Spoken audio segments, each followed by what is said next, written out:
അസ്സലാമലൈക്കും. ഹലോ മുത്തുമണികളെ, ഇന്ന് ഞാൻ വന്നിട്ടുള്ളത് മലയാളികളുടെ സ്വന്തം മധുരടയമായിട്ടാണ്. അപ്പം നമുക്ക് അതിങ്ങനെ ഉണ്ടാക്കുന്നത് നോക്കാം. പെട്ടെന്ന് തന്നെ ഉണ്ടാക്കാൻ പറ്റുകയും ചെയ്യും. കുറേ ഇൻഗ്രീഡിയൻസിൻ്റെ ആവശ്യങ്ങളും വേണ്ട.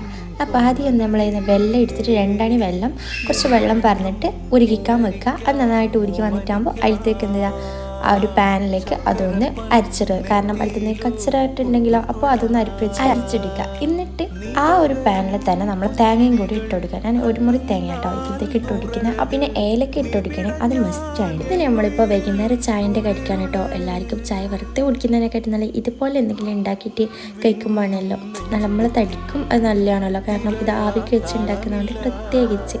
അപ്പോൾ കുട്ടികൾക്ക് ഒരുപാട് ഇഷ്ടപ്പെടും. എല്ലാവർക്കും അറിയാമെന്ന് വിചാരിക്കുന്നു. എന്നറിയാത്തവരെ ഉണ്ടാക്കി നോക്കുക. പൂഞ്ഞലരി പുതിർത്തി അത് അരച്ച് വെച്ച് പിന്നെ അതിൻ്റെ പാകമൊക്കെ ആക്കിയിട്ട് അതുകൊണ്ട് വലിയ പണിയൊന്നും ഉണ്ടായിട്ടില്ല. പിന്നെ ഓരോ ഇലയിൽ ഇതേപോലെ ഉണ്ടാക്കിയെടുക്കുക. അപ്പോൾ താങ്ക് യു ഫോർ വാച്ചിങ്.